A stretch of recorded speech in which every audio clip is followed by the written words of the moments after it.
আসসালামু আলাইকুম। স্বাগতম আমার ইউটিউব চ্যানেলে। হাঁস মুরগি পালন থেকে লাভ নেওয়ার ক্ষেত্রে সবথেকে গুরুত্বপূর্ণ বিষয়গুলো আজকে শেয়ার করব। এর জন্য প্রথমে আপনাকে হাঁস মুরগির স্বাস্থ্যের দিকে খেয়াল রাখতে হবে। অনেক খামারিতে রোগের কারণে বিনিয়োগ নষ্ট হয়ে যায়। এই ভিডিওতে আমি দেখাবো কিভাবে পরিকল্পিতভাবে হাঁস মুরগি পালন করলে রোগ কম হয়, মৃত্যু কমে যায় আর আয়ের নিশ্চয়তা অনেক গুণে বেড়ে যায়। স্টেপ বাই স্টেপ আমি এগুলো শেয়ার করব। এর জন্য প্রথম নাম্বার যেটা আপনাকে অবশ্যই ইম্পর্টেন্টলি অবজার্ভ করতে হবে সেটা হচ্ছে ঘরের পরিচ্ছন্নতা। প্রথমে খামার বা ঘর সবসময় পরিষ্কার ও শুকনো রাখতে হবে। যেমন মানুষ ভেজা ঘরে থাকতে অসুস্থ হয়, তেমনি হাঁস মুরগিও নোংরা ঘরে রোগে পড়ে। পানি জমতে দেওয়া যাবে না, সপ্তাহে অন্তত একবার জীবাণুনাশক ব্যবহার করতে হবে। স্টেপ 2 হচ্ছে পরিষ্কার পানি এবং বয়স অনুযায়ী ভালো মানের খাবার দিতে হবে। পচা বা ভেজা খাবার কখনো দেওয়া যাবে না। ঠিক যেমন মায়ের শরীরে ভালো রাখতে সুষম খাবার লাগে, হাঁস মুরগিও তাছাড়া সুস্থ থাকতে পারে না।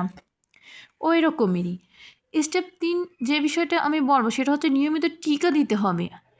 টিকা হাঁস মুরগির জন্য ঢালের মতো কাজ করে। যেমন বৃষ্টিতে ছাতা থাকলে ভেজা যায় না, টিকা থাকলে রোগ সহজে ধরে না। চতুর্থ নম্বর যে বিষয়টিকে আপনাকে অবশ্যই খেয়াল রাখতে হবে সেটা হচ্ছে অসুস্থ হলে কোনো পাখি পশু সেটাকে অবশ্যই আলাদা করে রাখতে হবে। যদি কোনো হাঁস মুরগি অসুস্থ হয় সাথে সাথে আলাদা করতে হবে। একটা অসুস্থ হাঁস মুরগি খামারে রোগ ছড়িয়ে দিতে পারে। যেমন একটা পচা ফল যদি সব ফল নষ্ট করে দেয়, ঠিক তেমনি আমি 5 নম্বর যে স্টেপটি বলবো সেটা খুবই ইম্পর্টেন্ট। ভিটামিন ও যত্ন। সপ্তাহে 2-3 দিন ভিটামিন এবং ইলেকট্রোলাইট দিতে হবে। এটি হাঁস মুরগির রোগ প্রতিরোধ ক্ষমতা বাড়ায়। ঠিক যেমন অসুস্থ হলে মানুষকে খাবার স্যালাইন দিলে তার শক্তি ফিরে পায়। এই ধাপে হচ্ছে আপনাকে নিয়মিত এগুলো যদি কোনো খামারিতে মানা হয় তাহলে হচ্ছে ধাপে ধাপে নিয়ম মানলে রোগ অবশ্যই কমে যাবে, মৃত্যু কমবে, তাহলে খরচ কমবে।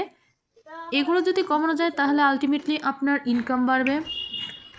আর গ্রামের বাড়িতে আমরা যারা বসবাস করি তাদের একটা সুবিধা হচ্ছে মুক্ত পদ্ধতিতে যখন হাঁস মুরগি পালন করা হয় তখন খাবার খরচ অনেকটা কমে, ডিম থেকে বাড়তি আয় পাওয়া যায়। এই যে দেখুন আমি নেট দিয়ে একটা সুন্দর মুরগির বেড়া বানিয়েছি, একটা ঘর। এই ঘরটাই মূলত মুরগি দিনের বেলাতে আমি রাখি। এখানে হচ্ছে অল্প কিছু পরিমাণ খাবার দিয়েছি, ওরা ওদের মতো করে খায়। মুরগির ডিম খুবই শরীরের জন্য উপকারী একটা খাবার। এইগুলো বাসা বাড়িতে পালন করলে বাড়তি আর খরচ হয় না, মাংসের চাহিদা পূরণ করা যায়।